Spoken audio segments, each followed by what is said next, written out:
let me ask you about Mhm. Omenihu. Okay, Mhm. I seen Omenihu out there last year at the game. I talked to him when he was hurt. He was just trying to get back, man. He was like, "Yo, big dog, man, I'm just trying to get back." I said, "Man, I can see the passion right there in your eyes. I can see that." And I know for him, the patience of trying to wait for the contract and all these things to happen. I'm sure he came to you, asked you like, "Man, what do you have to do?" And I'm sure like you as a older gentleman saying, "Hey, look, sometimes you got to play your cards the way that you had to play them to get what you want. And sometimes it's just that patience you got to do." And I could see that. I could see those relationships that you had. That one little video, I don't know if you've seen the little video that we kind of shared. I think it was then at the Super Bowl, but you was talking to George Galapagos. You was kind of making fun of a lot of different guys. And I said, man, I could tell how everybody looks at Mike. I could tell they looking at Mike like It's a good time always. Mike's the one to keep the room going all the time. Yeah, I mean, and with Charles, man, he's just very, very passionate. He's a perfect, fit for Kansas City. But with him, it's just, timing and faith. He just has to have a complete full season of him being healthy, no trouble or anything like that where he can focus. And he's in line for that right now. So, I mean, he's always been in communication with everybody in the defensive line room. Everybody knows how hard he's worked and, the adversity that he's had to come through to even be in Kansas City or even come back to Kansas City. But I feel like, as he's getting older in his career, he's starting to develop a lot more football maturity to where he's like very focused, very direct, very in line with everything that he's doing. He has a different intent to him, and I know that he's hungry and he's a guy that wants to be successful, and he prepares like that. So it's very, very exciting to have him back, man. Looking forward to having him for an entire year healthy and seeing what happens because that's dangerous, man. Yeah. Mark, you had something? Yeah, I was going to ask, just talking about like the development of like the younger guys and being kind of the elder statesman. And I know it's draft season, everyone's talking about, and I've seen in the chat, it's like, oh, what young DTs does Mike Pennel wants to draft? And it's like, we do have guys on the roster, and Fabien Lovett's one of them. I'm going to butcher his name, Siaki Ika, I believe that's how you pronounce it. What did talk about those guys? I mean, do you see those guys kind of having a role next year, and just kind of the development of those guys? Have you seen them when they came in to now potentially getting some rotations next year with Wharton gone and just kind of a new roster this year? I mean, absolutely. The thing about the Chiefs is they're very intentional. So I mean, if they're not going to bring in, I haven't seen many scenarios where a guy's just a camp body. They're really bringing guys to evaluate or people that they see have, all types of, all the intangibles, talents, all types of things to where they can be a player that is successful and produce. So with Fabien, man, he's just extremely athletic. He reminds me a lot of me coming into the league the rookie year, kind of technical, a little raw, but he's strong as an ox. He's athletic. He's taking everything seriously every day. He's a guy that's in early. He's taking notes from Chris. He's asking. He literally prepared as if he was playing every week. I know that sounds cliche, and JD would say a lot of guys say that, but this man was literally, giving notes and giving tips to us, and I would be able to bounce off and have conversations with him as a rookie and be like, well, what do you see? I mean, do you see any tips with the alignment, the stance, or anything like that? You see any tendencies that maybe I don't see? And he's very immersive in those conversations. He's very intellectual. He's very, intentional with his preparation. So, Fabian's going to be good, man. I hope that it's here, but if it's not, I know that everything that he's doing now, it'll set him up to have success in the league.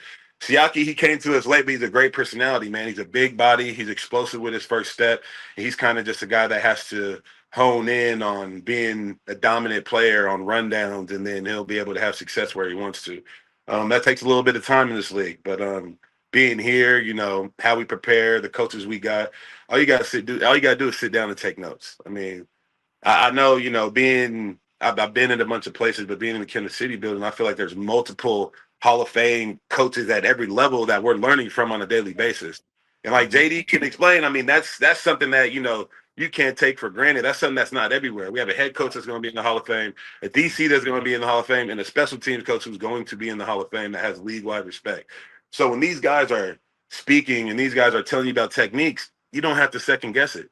They've seen the type of player you are. They've seen that there's nothing that you've done that they haven't seen. So it's just, being in that atmosphere like that. And, I just try to tell a lot of the guys, just absorb everything, whatever a coach is telling you. And, everybody is approachable. I mean, I've never seen, like he said, the Hunt family, they know everyone's name. I mean, Clark's come up, he said, "Al, my son doing?" I'm kind of like, whoa. They'll come shake our hands right before the game. But it's like that with our coaches as well. We'll be at lunch. And you see, an assistant D-line coach meeting up with the linebackers, what they see. Everybody is integrated. Everybody is immersive in the game, the technique, of what else they can see from everywhere. So we'll have lunch or we'll have breaks, and nobody's going anywhere. Everybody's talking football, and that's like a real. It's just crazy that everybody is on the same mission. We don't have star players that have their own agenda. Everybody wants to win. Our stars want to win, so it's easy to trickle down. You know what I mean? Yeah. So yeah, it's a special place, man. I'm just happy to be a part of it, trying to be a part of it as long as possible. Man, you can see the friendships and the relationships y'all developed. Just how y'all interact with one another. Like you were saying too, like just the egos. It doesn't seem like anybody sitting over there feels like they better than anybody else. It feels like everybody wants everybody else to be successful, and I think it's what it starts at the top. No question about it. I had Andy when I was coming in. Andy was a tight end coach with the Green Bay Packers. My last year in Philly was Andy's first year in Philly. I left Philly, came to Kansas City. So I've known Andy for a long time, like I said, and of course Spags, his defense up in New York and stuff, went against Stray and all them dudes for a minute. But you said a good thing there. I think the cachet of the coaches that you have, right, is incredible. I don't think there's any other staff out there that's like it in the NFL. And so when we sit there, we talk about not just players in itself, we're not just talking about organizations, but we're talking about also two coaches, okay, and the pedigree that they come from, the years that they've known. Like you said, you could take everything they tell you to the bank. Like you said, there's no second guessing this. I mean, Joe gonna know. Joe, you ain't gonna listen to Joe. I'm like, man, who's not gonna listen to Joe? If Joe tell you something to do, how you not gonna listen to that, man? Like seriously, right? You don't think Spags know what he's talking about over here? It's like, I don't think so. No, man, come on. No, like, yo, young fella, listen, this man right here, do you know who he's coaching and what he's done? Yeah. Yeah. So let me ask you this, Mike. I always ask this players, what would you tell a young Mike Pennel, a young player like yourself coming into the league right now? What would be maybe the main thing you would tell yourself when you got into the league? Now, is this now like, that I have NIL before, or this is like old Mike when it was 420? Because these guys' mentality is a little different right now. That's true. It started off a little different than we started off. You ain't lying. You're right. You're right on that. You're right. Okay, so I'll do a caveat for that. So I say, no NIL. Okay. You still just make it, regular money. You know what I mean? Just coming in. Okay. All right. For me, man, I would just project patience. Patience and confidence. Because with me, I was so impatient when I came in my rookie year. I wanted to play immediately. I thought I was better than I was. I didn't really sit in work on my technique and watch film how I was supposed to. So I would express to myself, be patient and be confident. If you believe that you're going to do what you say you're going to do, or you feel you're going to do in the NFL, then go to every day and work like you're supposed to. And I think that from my rookie year would have helped a lot more, because there would have been a lot more things in my first 1 to 3 that I would have taken more seriously. That didn't take me until year 7 to take seriously. So patience and confidence, man, because in this league, to stick around, you have to be confident in yourself. And confidence come without work ethic. So if you're not putting in the work, that it's not happening on the field. How can you be confident in your play? So it's good to see that, what's the work you put in from the years you're jumping from 1 to 2 to 3, your body's getting different, your mind, your reaction time on the field is different. Now coverages, now stances, now situations. You have to just keep on progressing. You have to keep on having that confidence and patience that's going to get, a little easier for you as you go, because now you know what to do. But, I mean, when you continue to put in the same work, then it becomes easy. It becomes mundane. It's just something that you normally do.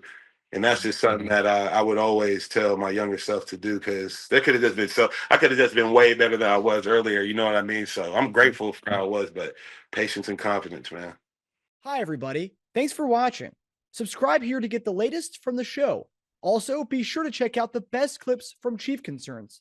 And if you prefer to listen to the show, Subscribe and follow us on Apple Podcasts, Spotify, and anywhere else you get your podcasts.